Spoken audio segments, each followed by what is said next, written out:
Good morning. So before we start the Heart Sutra part second, let's sit silently for 1 or 2 minutes.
Okay, that's 1 or 2 minutes. Each time before my video, I always sit quietly. Sometimes it's waiting for the YouTuber or listener, or sometimes just for myself. I found it's really important, especially to listen or to study the Heart Sutra. We need to recognize our inner peace, which is already in our heart. So heart here is not only referred to the physical organ heart. Heart is our essence, right? When you say heart of something, it's the essence of that thing. So what's the essence of human being?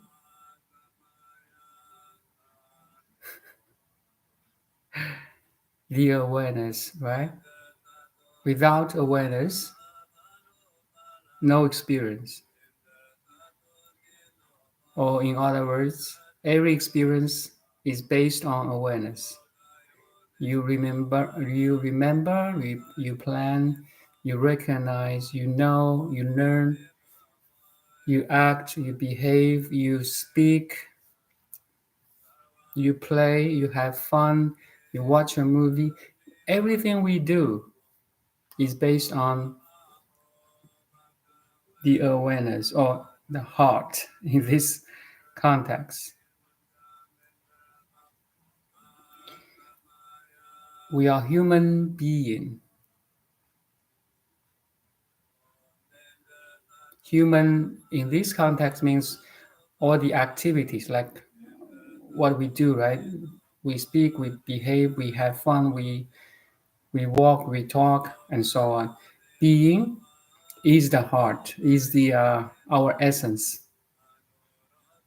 Being means the inner stillness, inner silence, the awareness, the pure consciousness, and so on. We are human being, but unfortunately, most worldly people are human doing. Most worldly people, they don't recognize the being part or the heart of or the essence of who we are. That's why Heart Sutra is kind of Buddha's teaching pointing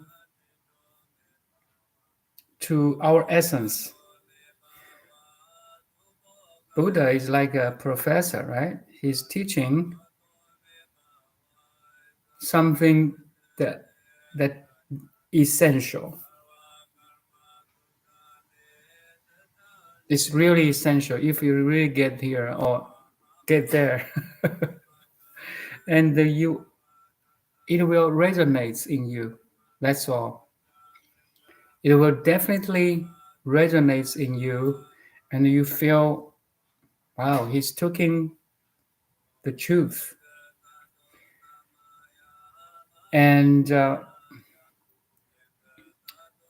Heart Sutra is all about truth. Truth of what? Truth of who we are or who I am. Truth about nature. Truth about cosmos. Truth about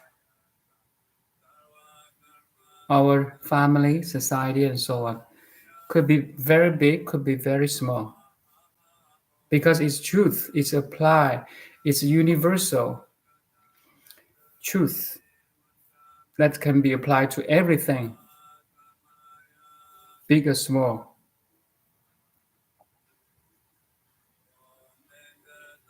That's why studying Heart Sutra is so important. It's fundamental, essential, awakening.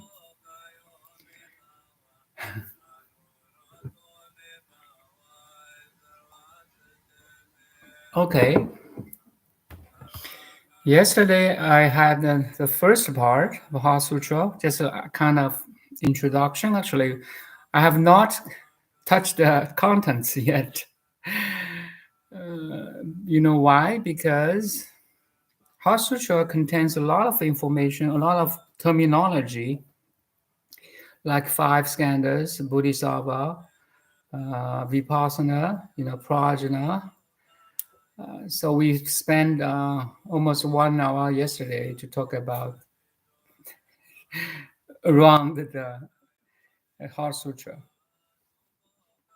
And we haven't touched the contents yet. And today I'm going to use the translation of Thich Nhat Hanh. So I paste in the chat box, so you can, the first one, I think, the first one, yeah, the first link.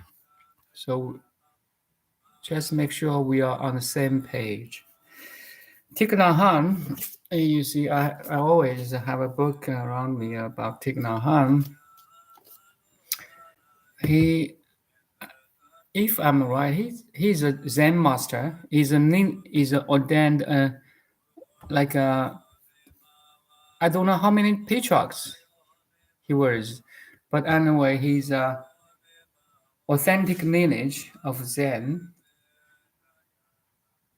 I think he got another title, but anyway, it's not important. The point here, he's a awakened being. Only awakened being can try to translate the Heart Sutra, the essence of the essence, right? Heart, essence. Yesterday I used a metaphor. If we look Buddhism as a pyramid, the lower part is the Theravada, the middle part is the Mahayana, the top part is the Vajrayana, and at the tip of the pyramid there's a Heart Sutra. Okay, that's how important the Heart Sutra is. Sometimes in North America, we in Christmas we have a Christmas tree, right? We don't put everything on the Christmas tree, but on the top of Christmas tree, we always have the most important, like a star, like a angel or whatever. Let's just give you an image here. Even though I divided in Buddhism into 3 parts, Theravada, Mahayana, Vajrayana, actually it's one whole pyramid. There's nothing to say this one is higher than that one, or this one is inferior to that one. Okay, that's although Buddha talked about three vehicles. So Theravada, Mahayana, these three vehicles. Actually, he also mentioned one vehicle. One vehicle means although it's the three parts of the pyramid of Buddhism, but actually it's one pyramid. Or you can say it's a relative teaching and absolute teaching, or conventional teaching and ultimate teaching. Okay. Now we are in a domain of relativity to talk about something that is beyond relativity. That's the two truths of Buddha's teaching, right? I talked about it yesterday. So we're going to use the Thich Nhat Hanh's translation, the Heart Sutra. So the first click in the chat box, please click the new Heart Sutra translation by Thich Nhat Hanh. Yeah, just show our respect to Thich Nhat Hanh. It's a huge effort, trust me. And it's underneath the translation, there's a huge compassion and love, also wisdom. So a little bit, or maybe huge gratitude to Thich Nhat Hanh and all the work behind, translations. Maybe he cannot do this by him alone, right? Yesterday I mentioned the Xuan Zang. The Heart Sutra, most time is the version is done or translated by Xuan Zang. I mean, from Sanskrit to Chinese, and now we are studying English, the English version. So I don't know who translated that, but the Chinese version by Xuan Zang is really precious because Xuanzang visited or traveled to India around 7th century, where the Tang dynasty was very prosperous dynasty in China around 618 to 907. So in the Tang dynasty, Buddhism was flourished in China because of the government supported Buddhism. And there's a famous monk like Xuanzang traveled across the Central Asia, across the deserts, mountains. That's a huge effort. It's like almost 1,400 years ago, right? It's a huge effort, trust me. So if this is China, he went to, like Pakistan, Uzbekistan, Afghanistan, this area, and crossed the border of India and went into the North India and travel all the way to the India area, which is a huge continent, right? The whole time is like 17 years of traveling, met different masters. You can just put Xuanzang here. I will put his name, right? Just as a...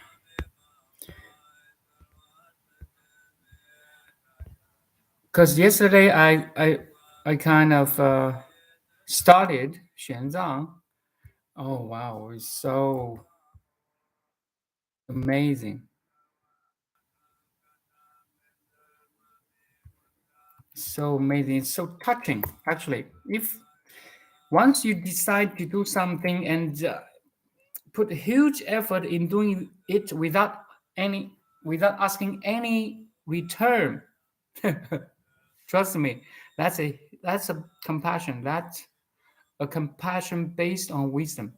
So I just pasted Xuanzang here. He traveled India, spent 17 years learning, visiting different temples, monks, masters, bring a lot of sutras back to China. Then at that time is the Taizong of the Tang dynasty, one of the emperor in the Tang Dynasty support him, supplied him with a lot of. Yesterday I see 1,000 translators. No, maybe it's not that big, but hundreds for sure, to have organized this translation bureau to do every kind of work. That's why, Buddhism flourished in China with the government support. Okay, and Xuanzang is only one of the example. There's a four big translators. Kumarajiva. I talk about Kumarajiva. That's Kumarajiva. That's the first. Then Xuanzang the second. Then Zhenkong. Bukong Zhendi, and four translators. Maybe I will talk about it later. Just talk about these four greatest translators. That why Buddhism was so flourished in China.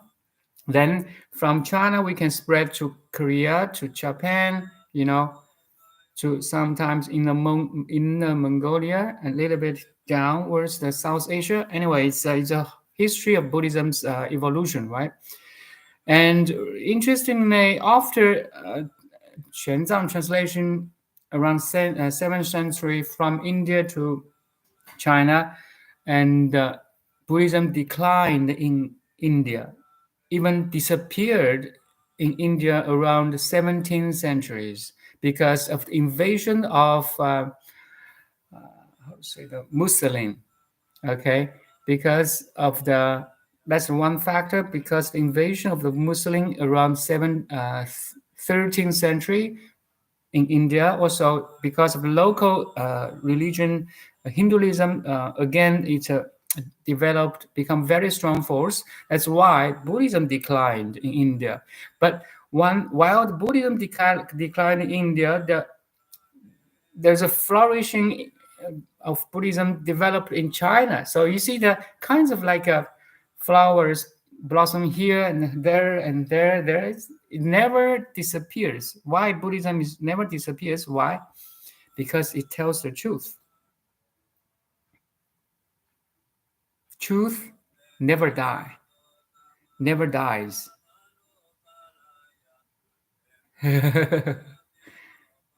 Truth never dies. Beauty never dies.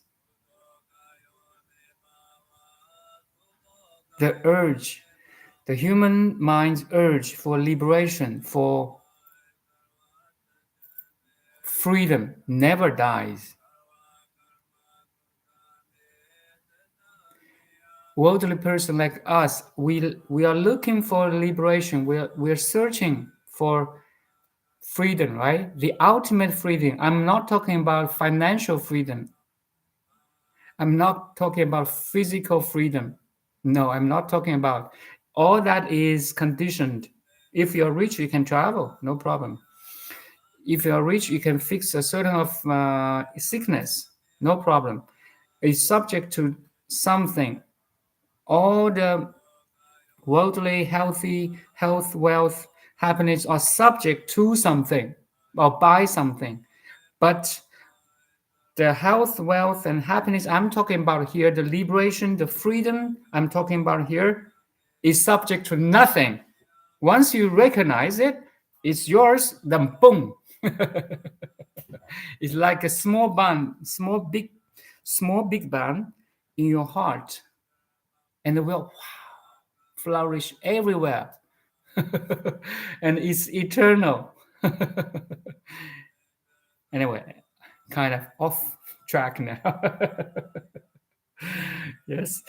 Okay, Xuanzang. Anyway, I just try to, help me or you to really appreciate the sutras we can read now. Is really, really precious. Now it's back to the Heart Sutra. So by Thich Nhat Hanh, the New Heart Sutra translation by Thich Nhat Hanh.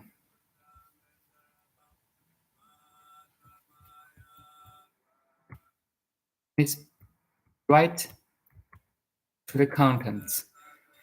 You see here, Tignahan, the title translated the insight that brings us to the other shore. Insight, wisdom that brings us to other shore. What is what there? What how to say? The other shore of what?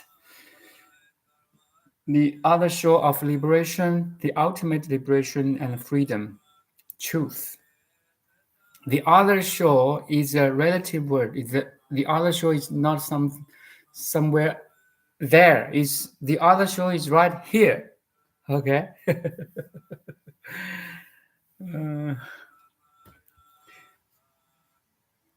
Then Avalokiteshvara, while practicing deeply with the insight that brings us to the other shore, suddenly discovered that all of 5 skandhas are equally empty, and with this realization, he overcome all ill being.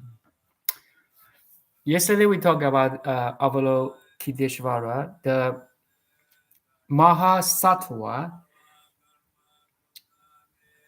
the is a representative of compassion. Okay, and I also said, as Bodhisattva or Mahasattva, the compassion is based on wisdom, and compassion without wisdom is baseless. It will collapse. It will fall apart. So in this context, compassion is the application of wisdom. It reminds me, imagine you can play piano. You passed all the highest level of test. You are qualified professional pianist, but you never play it. Okay, you just play for yourself. So imagine another pianist. He got same level as you, but he always travel here and there and performing all the pieces at everywhere to amuse people, to delight people. So the first pianist play only for himself. We could say is an arhat. While the second one try to delight and amuse others with beautiful pieces, music pieces. Then he or she is a bodhisattva, because in that activity there's compassion. While both of the pianists, they are enlightened or got the wisdom. Anyway, I just want to put compassion into our everyday life.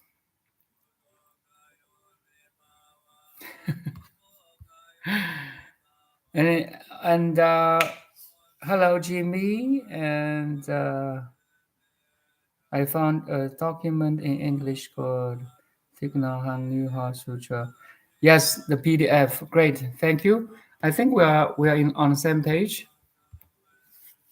So Avalokiteshvara, while practicing deeply with the insight that brings us to the other shore, suddenly discovered that all the 5 skandhas are equally empty. Okay, yesterday we talked about this special terminology, 5 skandhas. 5 skandhas, namely form, feelings, perception, mental formation, and consciousness, or limited consciousness.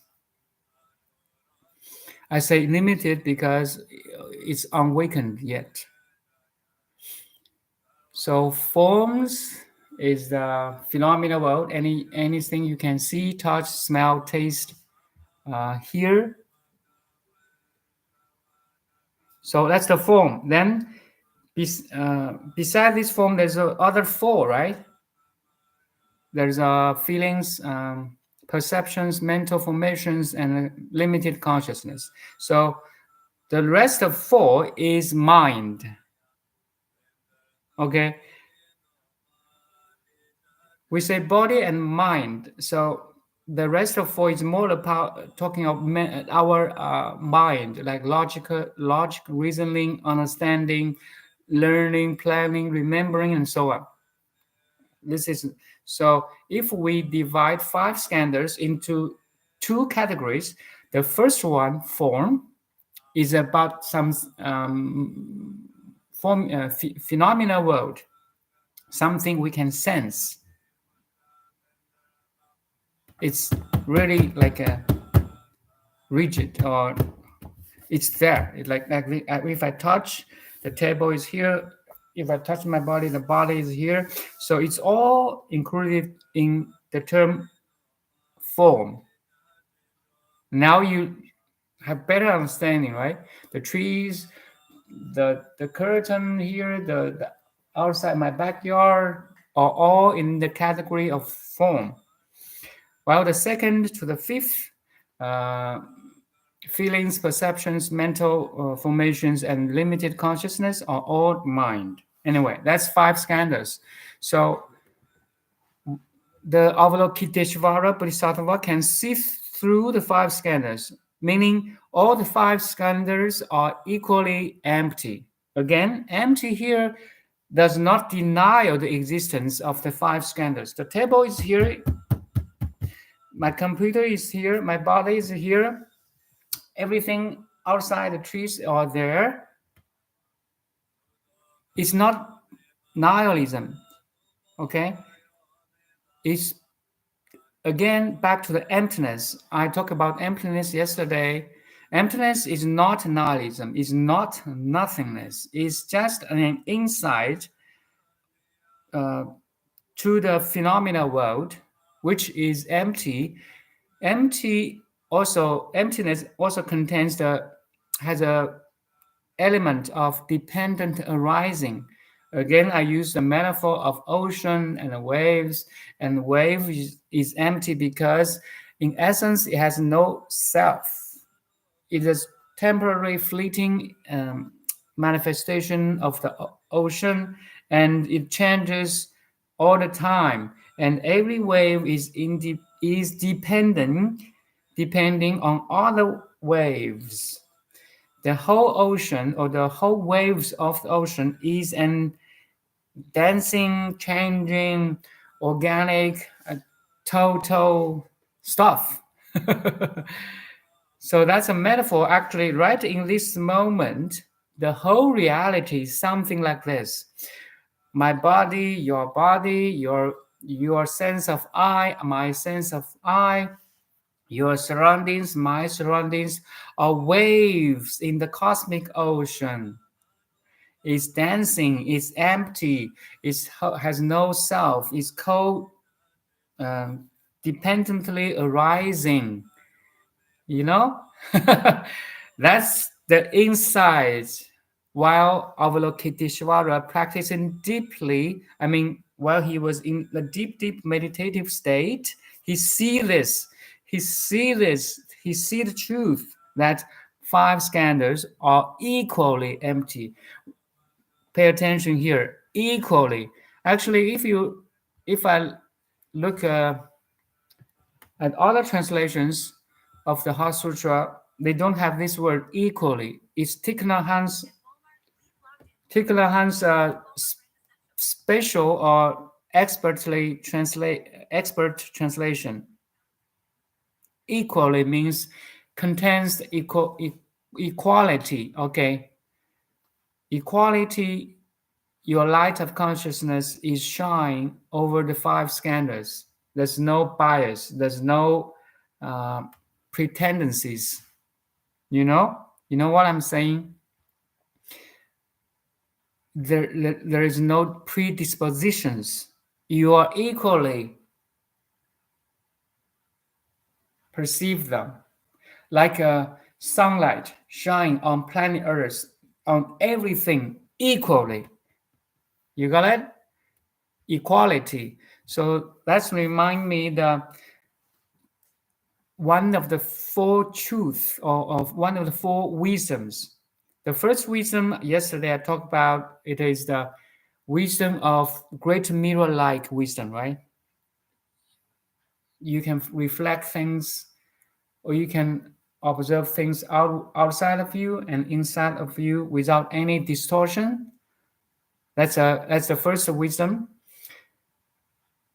Great mirror-like wisdom, just like a flat mirror or a flat lake without any ripples that can reflect things without any distortion, right? That's the first wisdom. And one of the rest of three wisdoms, there's this wisdom of equality. That's why I want to put it here.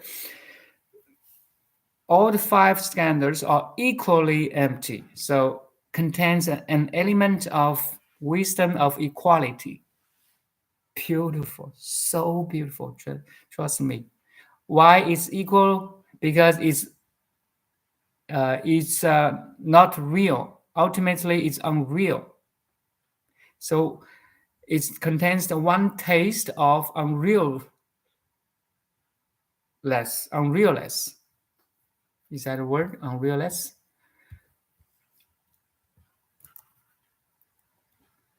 Or force?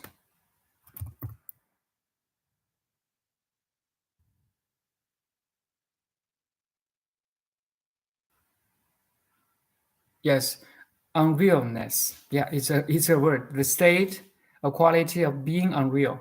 Good. So back to the Heart Sutra.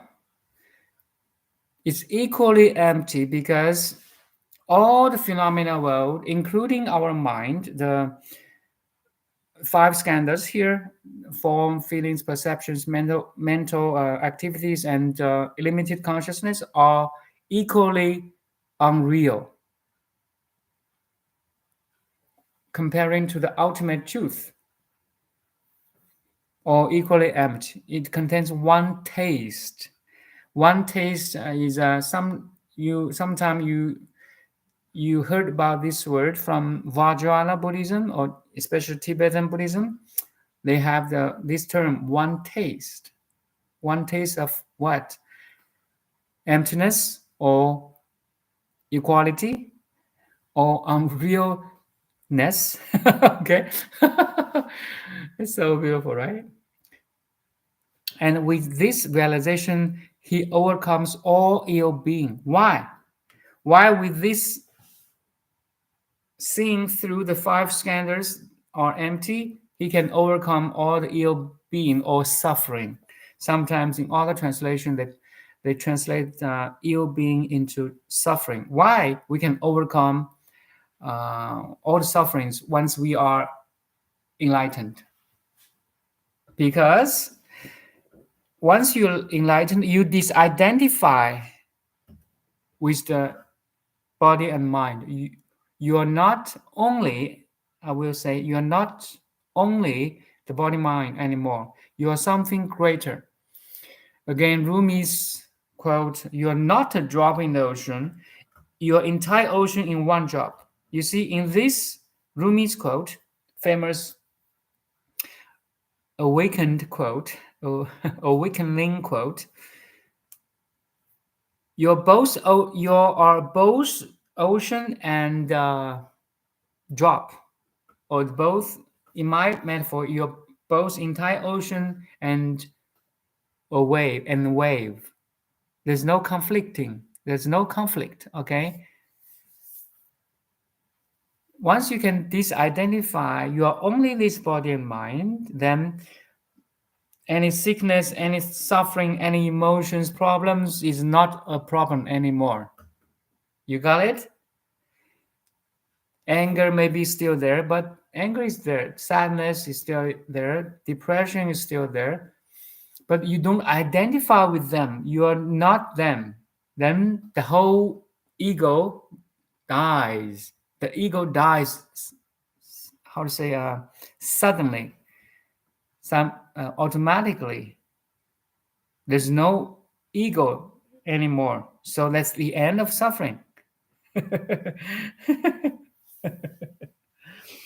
And after you see the five skandhas are empty, your true self, the greater self, emerge. In this context, in the metaphor of ocean and wave, your entire ocean, you're not only that small me or wave or ripple or bubble anymore. The true self, the Brahman, will emerge.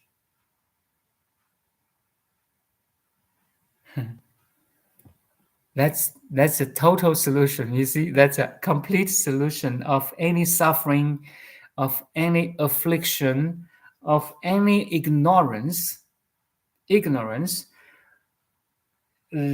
anything. Even physical pain. In there is a Chan master, a Zen master, who passed away. His name is Master Shengyan. He got severe arthritis pain, and he was interviewed by the reporter, a lady, and he was asked, how do you looking at your pain, the severe pain of arthritis? And he said, pain is pain, I am I.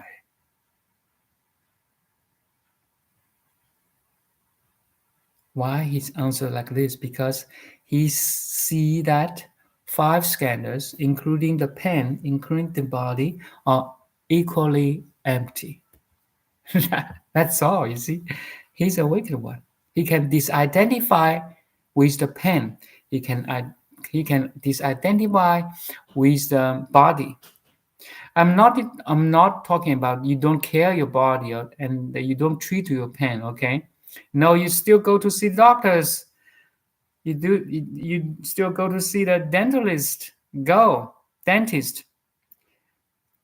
But you're totally okay if it's cured or not cured. Got it?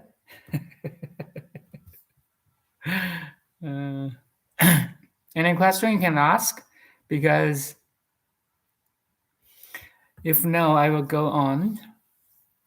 Okay, that's the first paragraph of the Hot Sutra translated by Thich Nhat Hanh, right? Then listen, Sariputra, this body itself is emptiness, and emptiness itself is this body. This body is no other than emptiness, and emptiness is no other than this body. The same is true of the feelings, perceptions, mental formations, and consciousness. You see, wow, so beautiful. So Sariputra is one of the disciples of the Shakyamuni Buddha. He's a wise person. But in this Hot Sutra, he's like a student of Avalokiteshvara.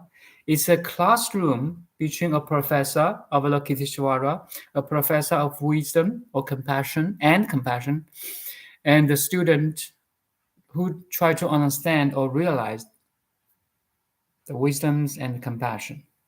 That's the role of Sariputra here. A student, it's a dialogue or Q&A between a student and a professor. Makes sense, right?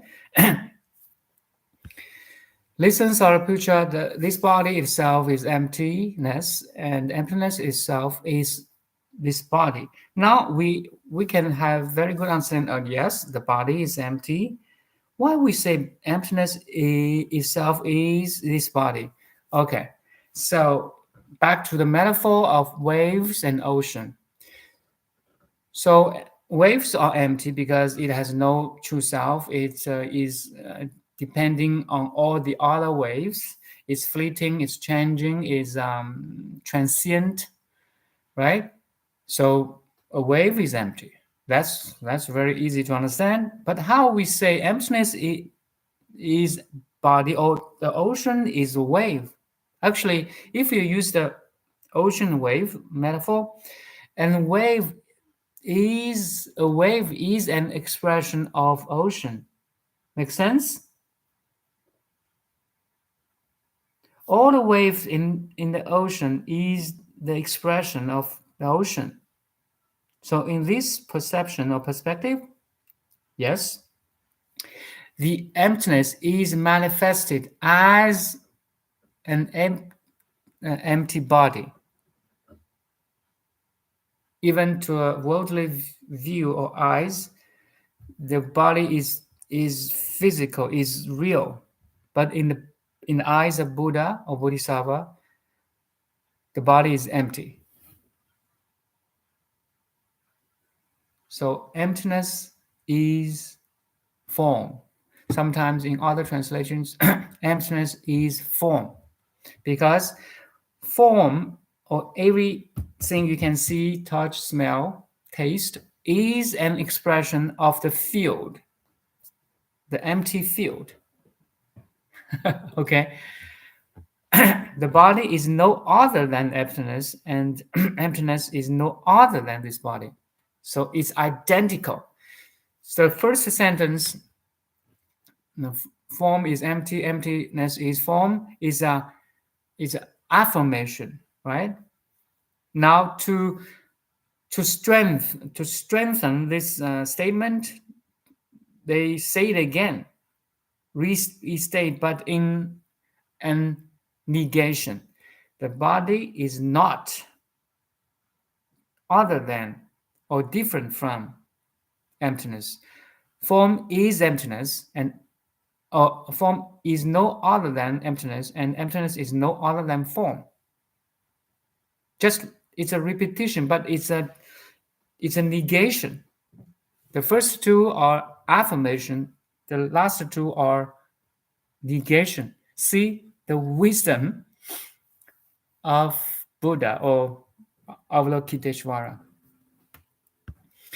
The same is true of feelings, perceptions, mental formations, and consciousness. So we can repeat this. So again, the form,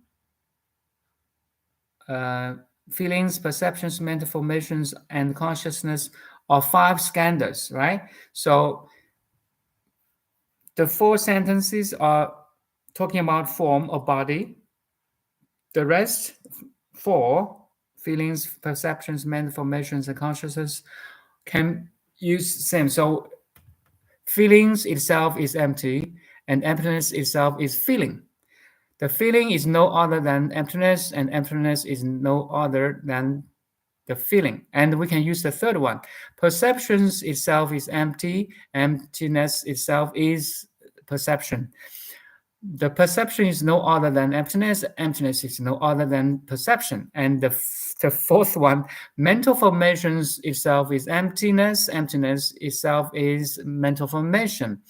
And mental formation is no other than emptiness, and emptiness is no other than mental formations. And the last one, consciousness or limited consciousness, I will put the unawakened consciousness.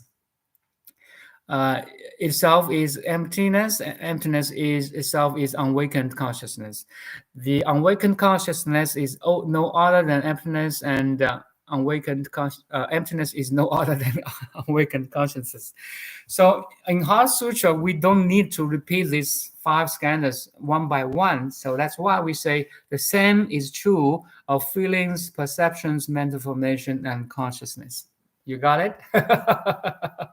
Oh, it's really a lot. Oh, I'm thirsty here.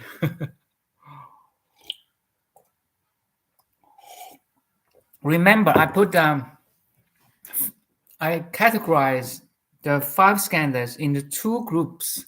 One is form or body, one is mind. The mind contains the rest of 4 5 skandhas, rest of 4 skandhas, which is feelings, perceptions, mental formations, and consciousness. That's easier for you to remember, right?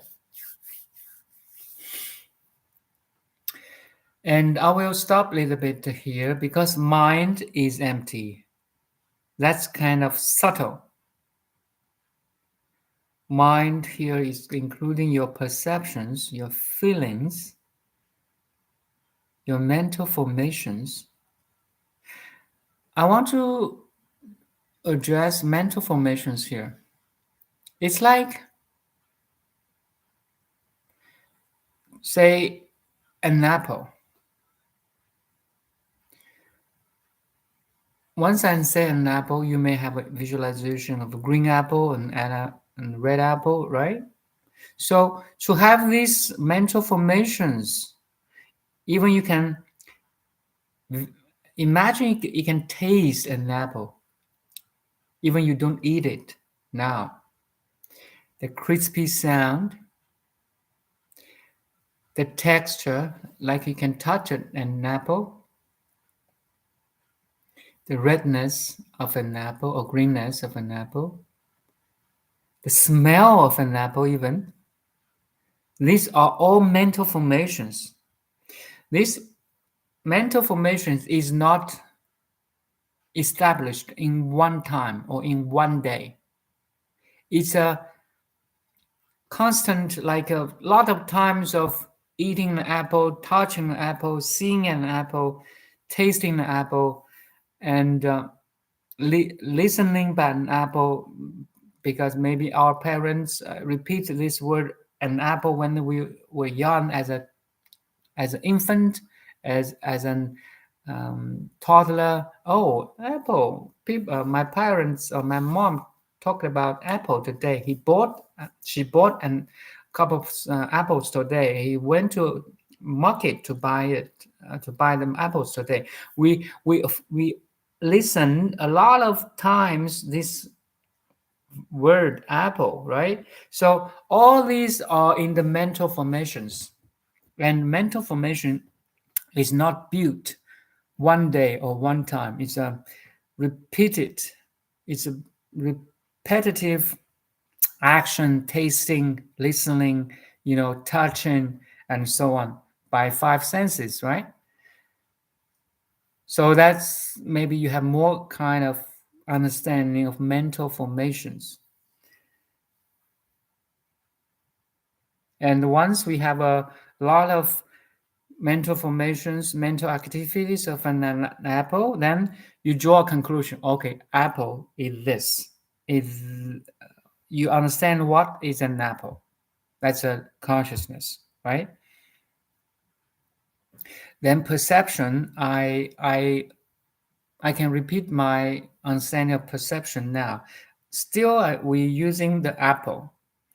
Imagine in a room on a table, there's a red apple, and there's four people looking the same apple. One is an artist, good at painting. One is a scientist, good at or physicist, good at atoms and molecules. One is a nutritionist, good at making food or cooking to become or to eat organic. One is like Buddha, the awakened one. So the same, all these four people looking at same apple,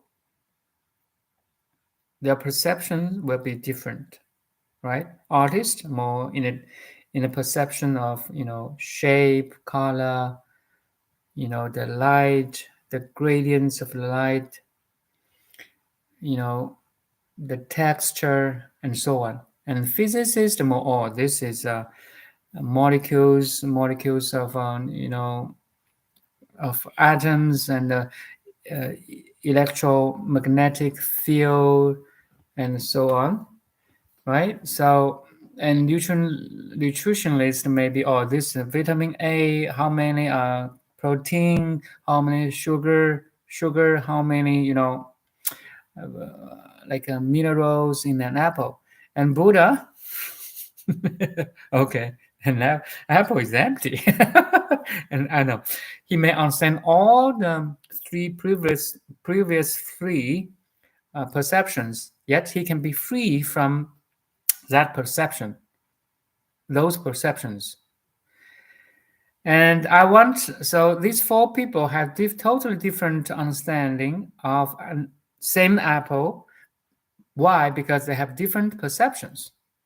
So different perception, different mental formation, different consciousness, and maybe different feelings too. You see, this is four people. Now I want one more, an animal, a bug. A bug or and dog. Say dog. Say bug. Okay. And bug is on the table. He smelled the bug who like to eat an apple. He crawl on apple and perceive this apple. Definitely, he has. The bug has different perceptions, understanding. Even no, we are just imagining here, but one sure thing is that a bug has different perceptions and understandings, or maybe no understanding. I don't know, but all these 5 skandhas are different in a sense of a bug. That's how perceptions, or the view is so different in every individual's eye. Even we have same one planet Earth.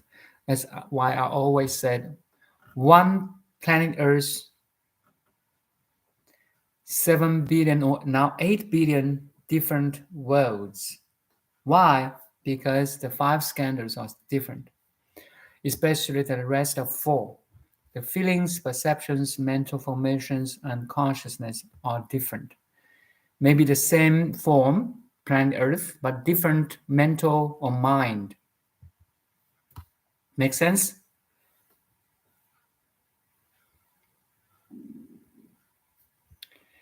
Yes.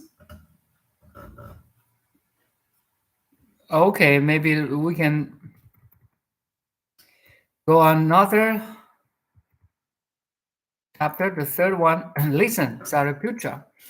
All phenomena bear the mark of emptiness. Their true nature is the nature of no birth, no death, no being, no non-being, no defilement, no purity, no increasing, no decreasing. Wow. 8 negations by Nagarjuna. I talk about 8 negations by Nagarjuna, but be careful here. Here there's 8 negations, but a little bit different from Nagarjuna's 8 negations. I put 8 negations yesterday somewhere, and the translation is different too. We'll just paste it here to make sure. In the comparison, we understand more.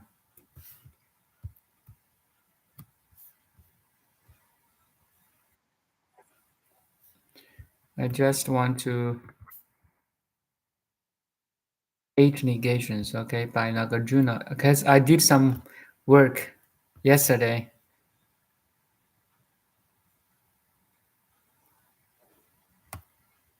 I will paste here in the chat box to see the difference of the Heart Sutra. I mean, neither birth nor death. You see, the translation is so many difference here. Here is neither birth nor extinction, neither cessation nor permanence, neither uniformity nor diversity, neither coming nor going. There's some overlapping and some difference comparing with the Heart Sutra, the 8 negations in Heart Sutra, right? So that's why I have an advantage of being Chinese.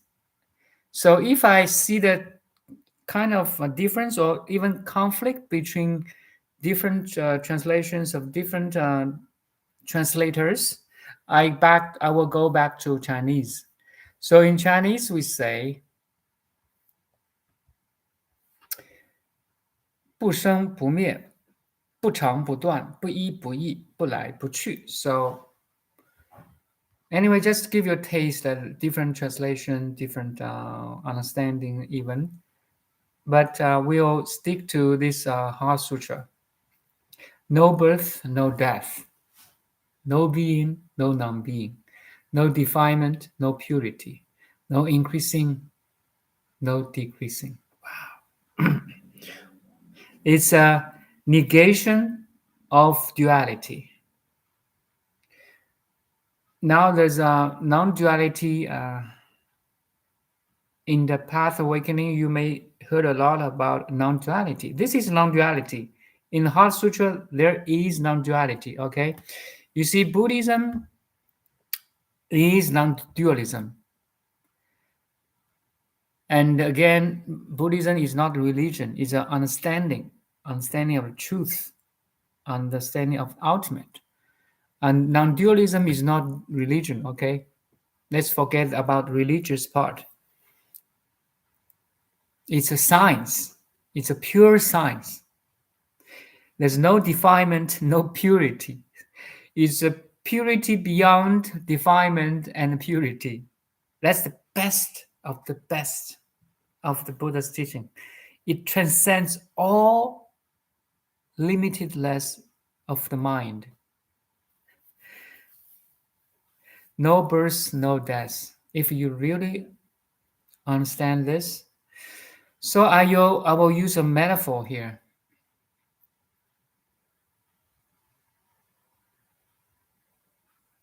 Mirror and its reflections. We look into mirror every day. We look our face every day in the morning. The image in the mirror, your image in the mirror is not real, right? But it's there. So once your image was reflected in the mirror, is there birth of the image or of you? And if you leave the mirror and there's no reflections, there's a death of you. I mean the real you. So in this context, the reflections in the mirror is unreal you. The person who's standing in front of mirror is the real you. So to the mirror, there's no birth, no death of the reflection. Oh, sorry. There's no birth, no death of the person, the real person in front of the real the mirror. That's why we say here what the Thich Nhat Hanh is pointing here. To the ultimate truth, there's no birth, no death. There is no birth and death of you, the real you, because the real you is in front of the mirror. It's not in the mirror. The reflections is unreal image of you. The real you is out of that image. Anyway, it's so hard to explain. So in this context or metaphor, the real you, the greater you, is expressed in the image of the body and the mind. Okay, the body and mind is kind of image in the mirror. It's not real you. So we say there's no birth or death because the real you, the greater you, the Brahman, is never be born, so won't die. But the image, it does. Image is the physical body. The image in the mirror has birth and death. But once you can disidentify with the body mind, the real you are not born and won't die.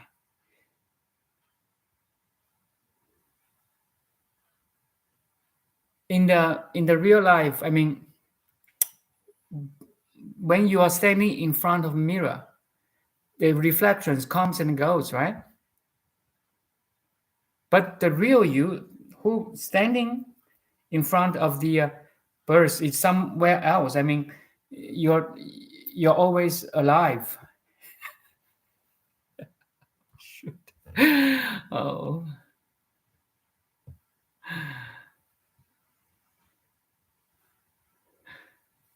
Okay, that's no birth and death, no being and no non-being. So in Chinese we say 不生亦不灭，不来亦不去，不长亦不断. So this is this 不长亦不断, being or non-being. So it's not permanent or non-permanent. So we say this body is impermanent. It's only a relative teaching because it comes and goes. It was born and it will die.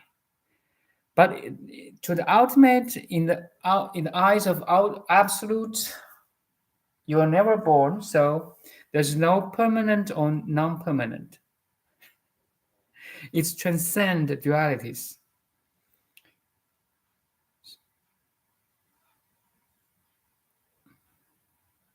No defilement, no purity. Sometimes in Christianity we say we have original sin. We have this original defilement. We try to purify this sin or defilement. So we meditate. We be mindful. We go to mountains to purify our original defilement or sin. No, this is all wrong. Okay, this is a illusory. It's just an illusion. You are originally pure. The originally purity is a purity that transcends duality of defilement and purity. But as a word, we have to use this word, purity. But once I say purity, there's a defilement or non-purity. That's why the language is so limited to express. The only thing I can say here is a purity transcends dualities of defilement and purity. And there's no increasing, no decreasing. 不增也不减, or no coming or no going. No increasing, no decreasing. You know, if you look at a wave, it always rise and fall, increase and decrease. You know, all the movements that changes in quantities and even in qualities are not ultimately true. Look at the world. Everything is changing. Everything is increasing or decreasing in terms of quality and quantity, in terms of density, temperature,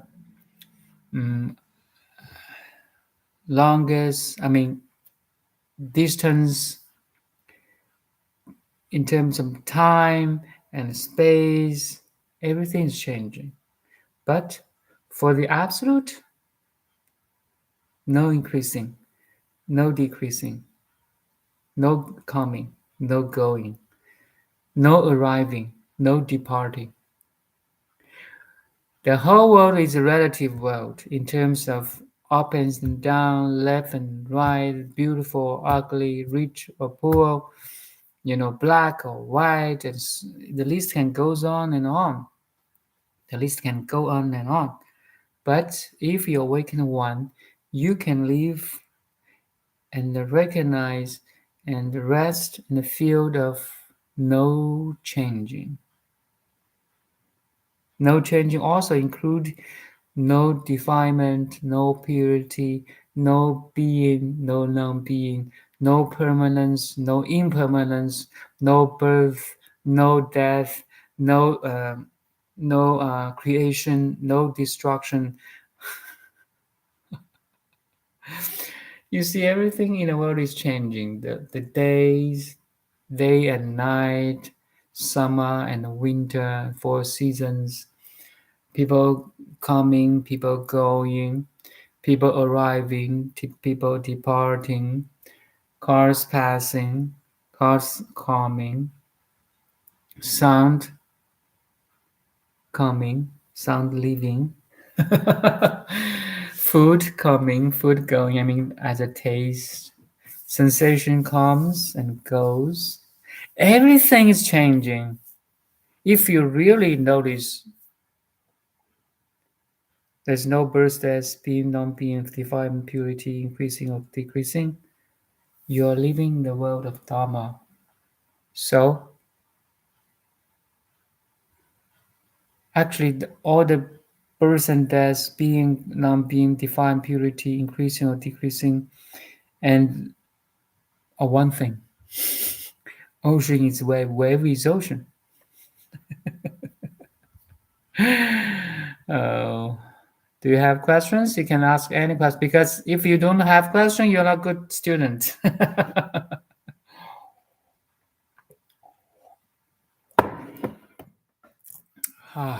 Man. Heart sutra is so hard. So hard.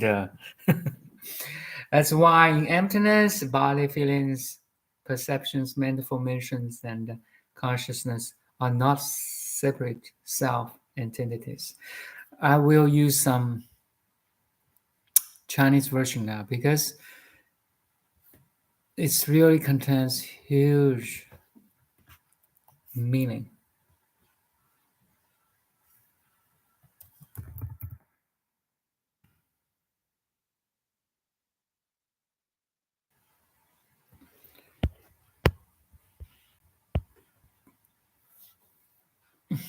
是故空中无色，无受想行识。Okay.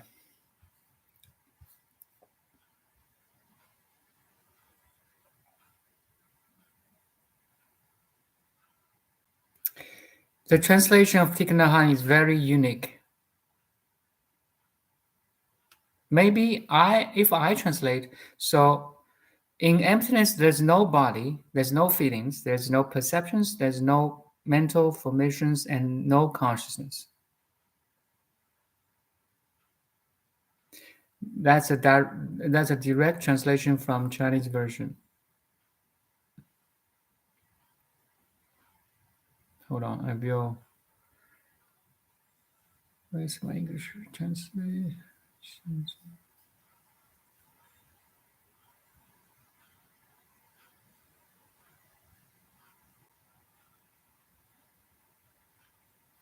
Okay, it's here.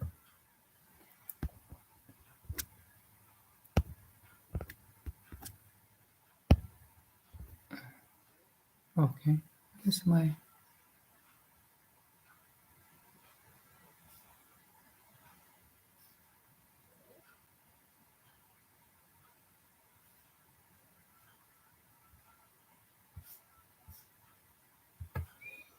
是故空中无色，无受想行识，无眼耳鼻舌身意，无色香声味触法。So if I translate, I will use just that. There's in emptiness, there's no forms or bodies, there's no perceptions and mental formations and consciousness. There's no feelings. There's no five skandhas, basically. Yeah.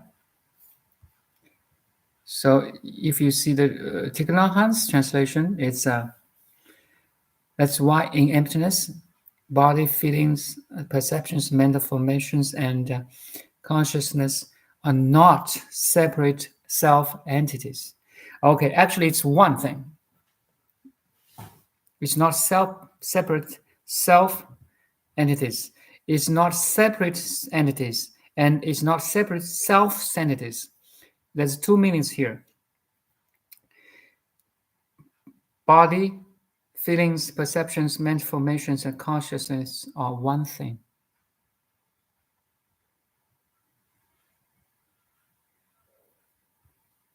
It's one understanding. If I back to the Chinese version, 空中无色无受想行识 is a negation of five skandhas. So in emptiness, there's no five skandhas. Why said so? Because it's our imagination, it's our illusion. 5 skandhas are not real.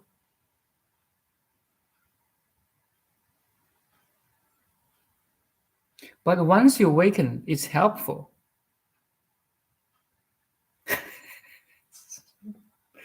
You can use 5 skandhas to teach. Now I'm using my mind, my body, my perception, my mental formations, my consciousness to share, to teach, to express, to learn, right? So, although ultimately 5 skandhas has no self entities or is empty, but once you awaken, you can use them. You can use the body mind. You can use form, feelings, perceptions, mental formations, and consciousness to express, to learn, to teach, to share, to love, to care. You see, that's the tricky part of the 5 skandhas. Oh, 5 skandhas are not real, so I will ignore them. I ignore body and mind. I will go fast. I will even kill myself because this body and mind are not real. No, here is don't go to extremities. Okay, in Buddha's teaching, no extremity at all. We can use it. Your background, your understanding, your family. I mean, your relationship, your professionalism will become your tool to serve, to love, to express, to learn, to investigate, to understand in a very unique way. 5 skandhas becomes your tool. Like a mirror, understand the reflections in the mirror are unreal, but why not using the unreal reflections to manifest? And the 5 skandhas becomes our tool, like a hammer in the toolbox, like a screwdriver in a toolbox. Use them when it's necessary to unscrew a nail. And once you finish your job, you put it down and put it back to the toolbox, right?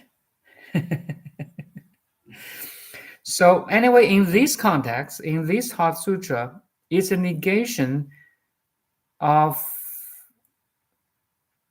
5 skandhas that in essence they're empty. That's why Thich Nhat Hanh translated here is in emptiness, body, feelings, or forms. I like to use forms here because bodies very like limited, like this body. No, body here is all the forms. A form like a tree could be a body of a tree. A cup is a body of a cup, right? So in this understanding, a form is better now in this translation of Heart Sutra. Forms, feelings, perceptions, mental formations, and consciousness are not self-entity, do not has a true self. That's another teaching of Buddhism. And it's not separate self-entities. It's not self because the 5 skandhas are one thing.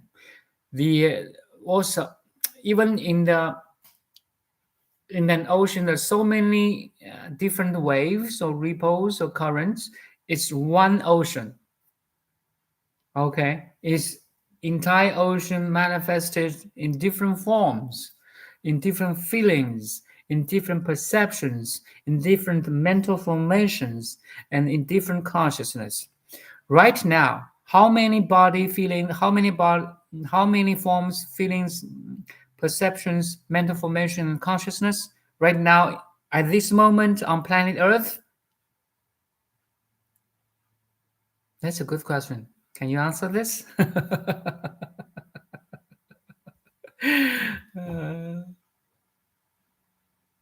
How many bodies, feelings, perceptions, mental formations, and consciousness right now at this moment on planet Earth?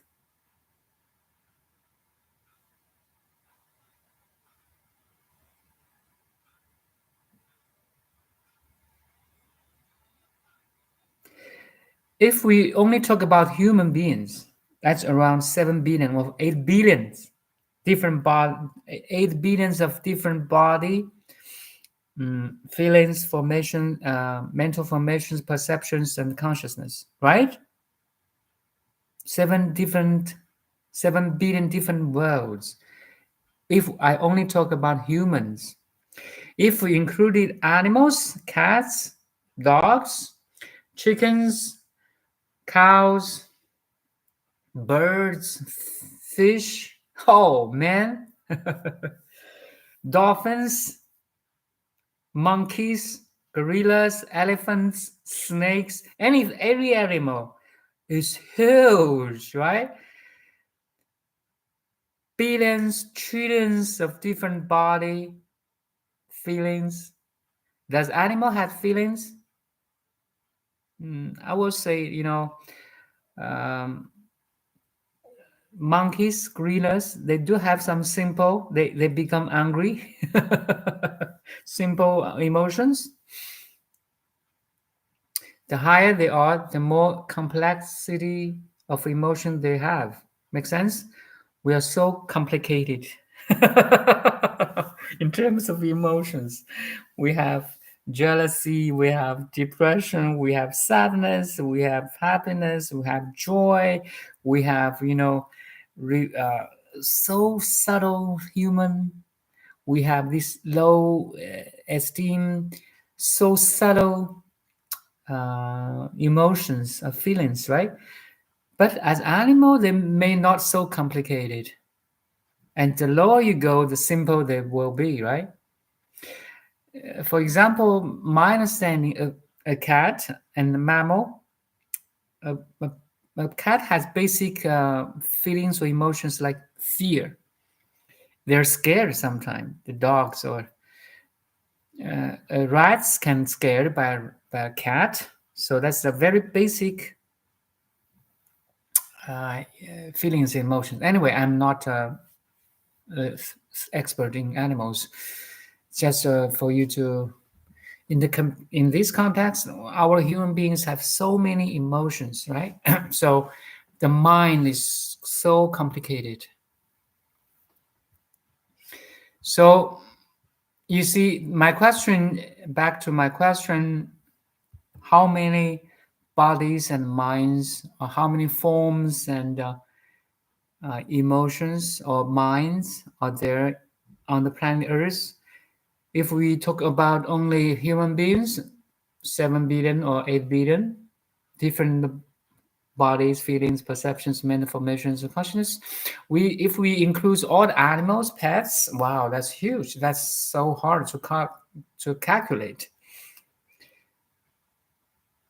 And if you expand from Earth's planet to other interstellar beings, in aliens, that's hard to calculate. But no matter what, how many bodies, feelings, perceptions, mental formation, consciousness it has, are there. There's one universal principle. They're all empty. That's the beauty of Buddha's teaching. Or no matter you're human beings or animals or pets, no matter you're black or white, no matter you're just a farmer or peasant or president of the United States, no matter who are you or what are you or where are you, planet Earth or other stars and galaxies, Buddha's wisdom is just one universal, okay? All included. One universal principle. The essence of all the phenomena world, of all the bodies and the mind is emptiness.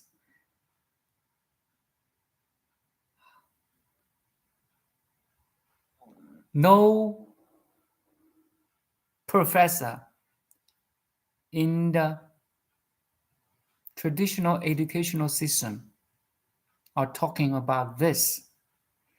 The highest understanding of all the phenomena world, not only on planet Earth, not only this time, Okay, remember the universal principle transcends space and time. 100 years ago, it is same.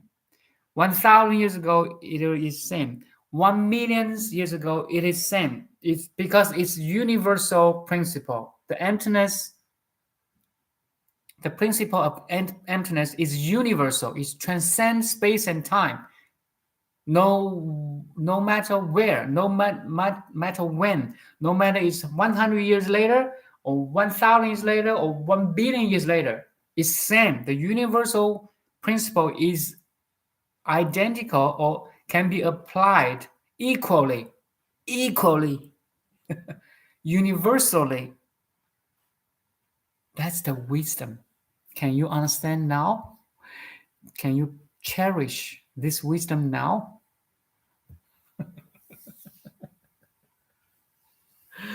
That's why truth never dies.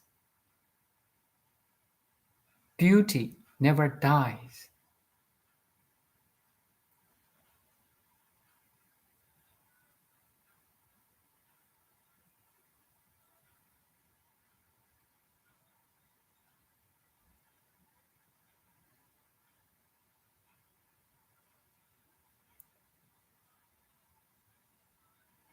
Buddhism never dies.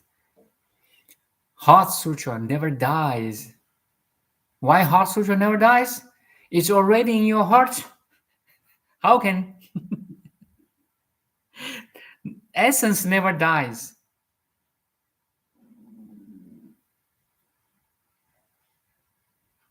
God never dies. You see that? Absolute never dies. Because it's never been born yet. Wow. There is something transcends all space and time. There's something transcends all the situations. There's something transcends all the races, countries, nations, planets, stars, galaxies. There's something transcends even energy. Because energy coming, even pure energy coming from their field, unmanifested. And where is it now? In you. Or you are it. That's the meaning of Heart Sutra. That's what the Buddha want to zip his wisdom into 260 Chinese words of Heart Sutra. Imagine you are mom. You are mom of kid, okay? And it's your kid's birthday. You want to pack some gift for your child. And you got this valuable gift and put in the box and zip it, wrap it with a beautiful packing and present to your child or kid. That's the Heart Sutra, okay? The box is the Heart Sutra. The Buddha is trying to pack his wisdom and compassion into this Heart Sutra as a mother packed his present or gift to a childhood in a box, and the mom delivered to the child, and the child get the gift. Oh, this is a gift for me. Heart Sutra is gift for you, okay? And gift for me too. It's gift for everybody. But the child is busy playing or having fun with the other toys. He left the gift aside. He didn't open it. He or she didn't open it and ignore it for many days, months, years, or even lives. And someday in one life, the child, oh, there's a box there. There's a gift to me there from my old mom, old mom, universal mom, okay? Oh, thank you, universal mom and Buddhas. Now, one day I found this box of Heart Sutra. Wow, I open it. We are opening it right now, my dear Dharma friend. You are that child of Mother Universe.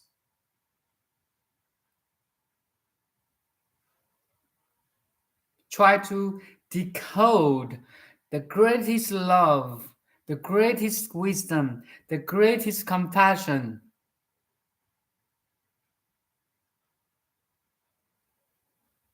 from this Mother Universe or Mother Nature.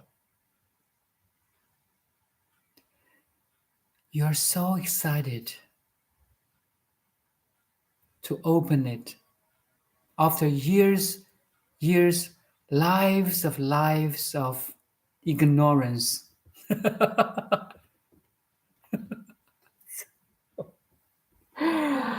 Wow.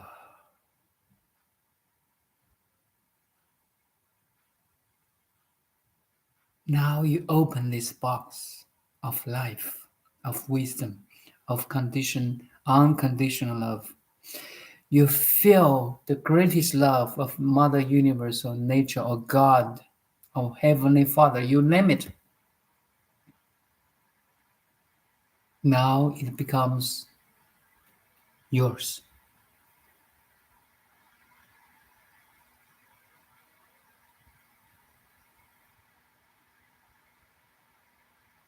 No birth, no death.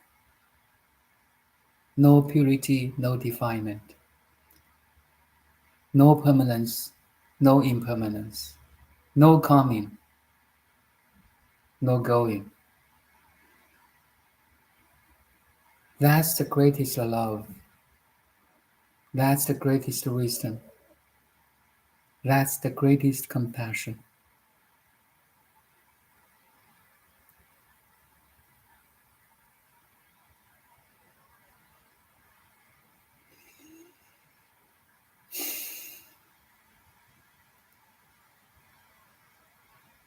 That's the Big Bang. Boom!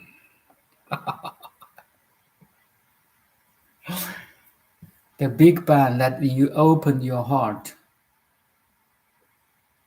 Totally opened. Open the heart that it can receive the compassion and the wisdoms. It's like you can open the windows or doors of the room to let in the wind, the sunlight. You just open all the shades of the window. Let the sunlight come in. Let it shine. It has always been shining.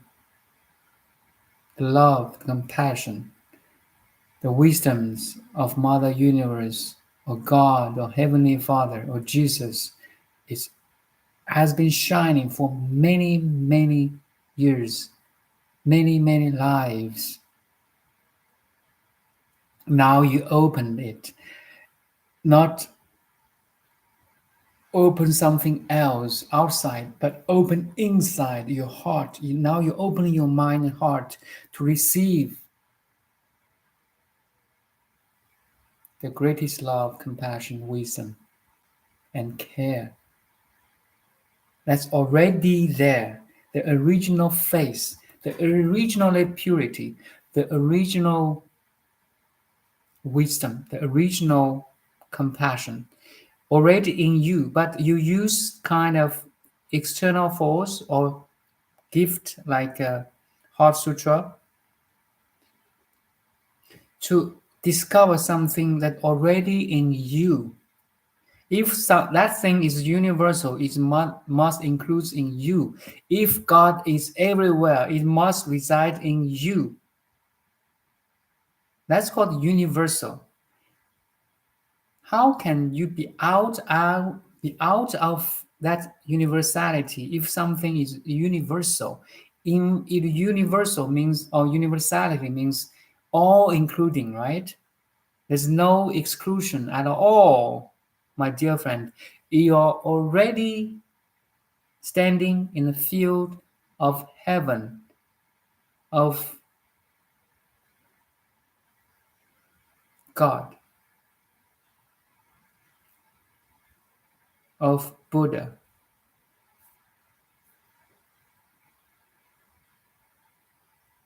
That's how blessed you are. That's how loved you are. That's how great you are.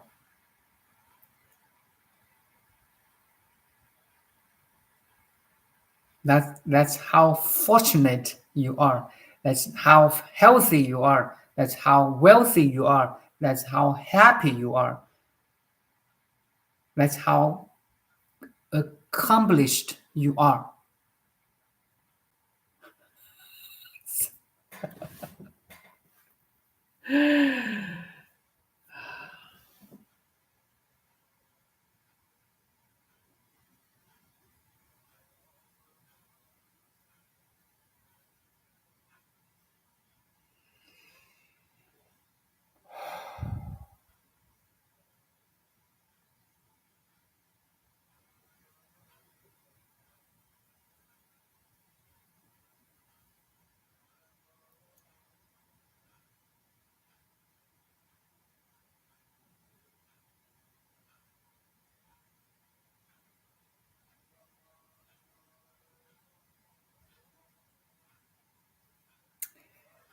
Okay, if no further question, that's the end of today.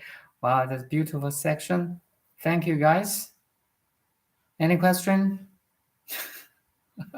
I talked a lot today, but thank you, Sariputra. Yeah, thank you, all the Buddhas, Bodhisattvas, Heavenly Father, God, Jesus, masters, sages, patriarchs. Thank you all. Thank you, planet Earth, Mother Earth. Thank you, food, water, nutrition, wind, air, body, mind. Thank you, family. Thank you, parents, sisters, siblings, brothers. Thank you all. Thank you, pets, dogs, cats. Wow, so many to thank. And thank you, you, which you I'm talking about here. Thank, thank, thank.